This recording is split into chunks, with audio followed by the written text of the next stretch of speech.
नमस्कार दोस्तों, एक और नई वीडियो में आपका स्वागत है।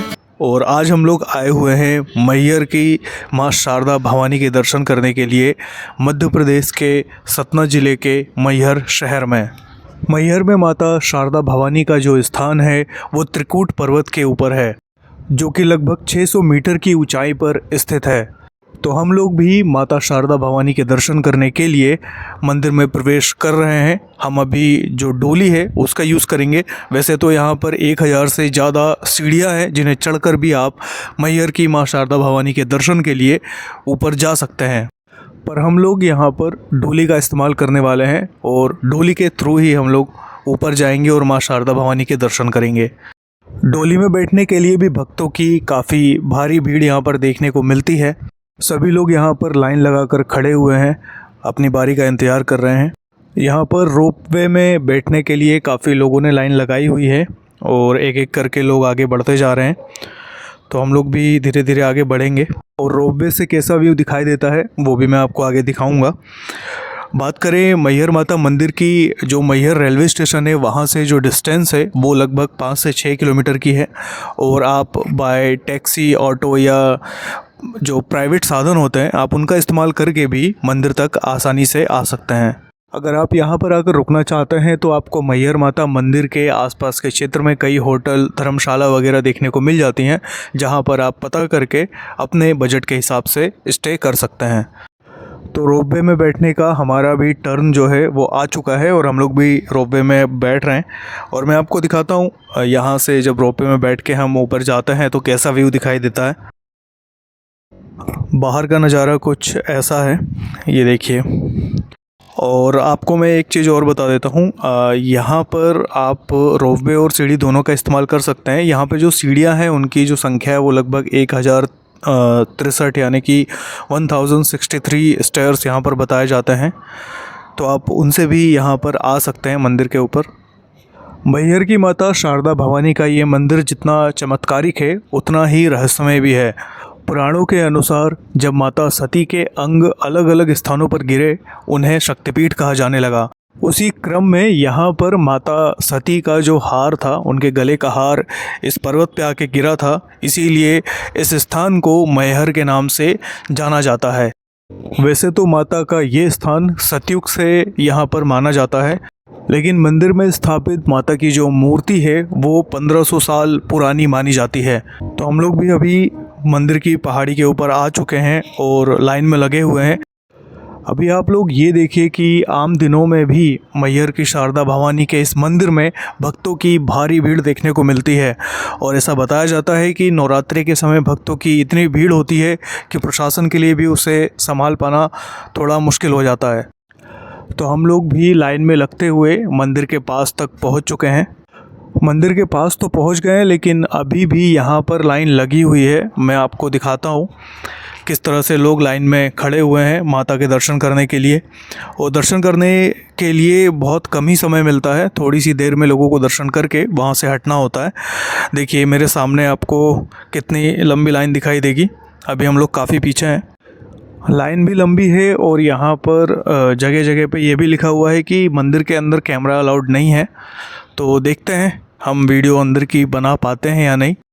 माता के दर्शन के लिए लाइन में खड़े रहने का भी एक अलग ही आनंद है, क्योंकि आपके आसपास के लोग माता के जयकारे लगाते रहते हैं और उससे आपका उत्साह बढ़ता रहता है और आप धीरे धीरे आगे बढ़ते हैं। हम लोग भी मंदिर के काफ़ी करीब पहुँच चुके हैं। जैसे ही अंदर प्रवेश करेंगे उसके बाद माता के दर्शन करेंगे। तो दोस्तों आप लोग भी हमारे साथ साथ माँ शारदा भवानी के दर्शन कीजिए। यहाँ पुजारी जी बैठे हुए हैं और माता शारदा भवानी विराजमान है सामने। मैहर की माँ शारदा भवानी की जो प्रतिमा अभी आप देख रहे हैं, ये प्रतिमा 1500 साल पुरानी मानी जाती है। और माता के इस मंदिर के बारे में एक और जो कथा प्रचलित है वो ये है कि आज भी आल्हा और ऊदल इस स्थान पर माता शारदा भवानी की पूजा करने के लिए आते हैं। मंदिर का पट जब भी सुबह खोला जाता है तो सबसे पहले आल्हा यहाँ पर माता शारदा भवानी की पूजा करके जा चुके होते हैं। और ये बात हम ऐसे ही नहीं कह रहे हैं, इस बारे में जो मंदिर के पूर्व और वर्तमान पुजारी हैं उन्होंने भी इस बात की पुष्टि की है कि जब भी वो मंदिर के पट खोलते हैं, यहाँ पर आल्हा जी के द्वारा माता शारदा भवानी की पूजा पहले ही की जा चुकी होती है। माता की सेवा में धूप, दीप, फूल ये चीज़ें यहाँ पर चढ़ी हुई पाई जाती हैं।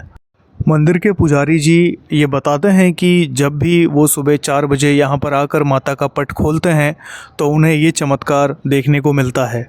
लोगों के बीच में ऐसी मान्यता भी है कि जो आल्हा हैं आज भी उनकी मृत्यु नहीं हुई है। माँ शारदा भवानी ने आल्हा की तपस्या से प्रसन्न होकर उन्हें अमरता का वरदान दिया है और आल्हा जी जो थे वो माता शारदा भवानी के एक अनन्य भक्त थे, इसीलिए वो आज भी माता शारदा भवानी के इस मंदिर में आकर सबसे पहले उनकी पूजा करके चले जाते हैं।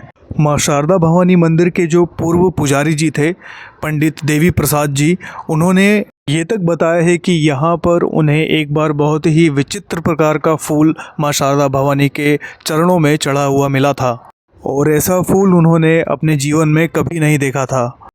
हमारे देश में आज भी इस तरह के कई मंदिर हैं जो कि इस तरह की चमत्कारिक घटनाओं के साक्षी हैं। तो माता शारदा भवानी के इस अद्भुत दर्शन के बाद हम लोग चलते हैं मंदिर के बाहर और मंदिर के बाहर यहाँ पर आपको औरतें जो हैं, महिलाएं, अधिकतर महिलाएं ही यहाँ पर जो मन्नत मांगने के लिए अपने हाथों के पंजे यहाँ दीवारों पे लगाती हैं या स्वास्तिक का निशान बनाती हैं। तो यहाँ पर हमें भक्तों की जो आस्था है वो देखने को मिलती है जो कि माँ शारदा भवानी के ऊपर है। ऐसी मान्यता है कि माँ शारदा भवानी के इस दरबार से कभी भी कोई भी खाली हाथ नहीं जाता है। माँ शारदा भवानी यहाँ पर सभी की मनोकामनाएं और इच्छाएं ज़रूर पूरा करती हैं। भक्त अपनी मनौती को मांगने के लिए यहाँ पर उल्टा स्वास्तिक बनाते हैं और जब मनौती पूरी हो जाती है तो यहीं पर वापस आकर वो सीधा स्वास्तिक भी बनाते हैं। तो हम सभी लोगों ने माँ शारदा भवानी के दर्शन कर लिए हैं और अब हम यहाँ से जाने वाले हैं। तो मैं आपको एक बार जो मंदिर के आसपास का व्यू है वो दिखा देता हूँ।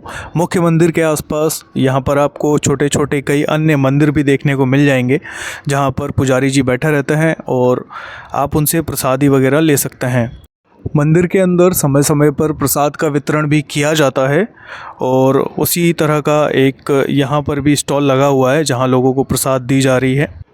तो हम सब लोगों ने भी यहाँ पर बैठकर प्रसाद ग्रहण किया और प्रसाद को समाप्त करने के बाद हम लोग आ गए हैं रोपवे के पास और रोपवे के थ्रू ही हमें नीचे जाना है। तो अभी लाइन में लगे हुए हैं, जैसे ही हमारा टर्न आएगा तो हम रोपवे में बैठ के नीचे की तरफ जाएंगे। तो आपको हमारी ये वीडियो कैसी लगी आप हमें कमेंट करके ज़रूर बताइएगा। हम आपको मिलेंगे इसी तरह की एक और नई वीडियो में। तब तक के लिए जय सिया राम।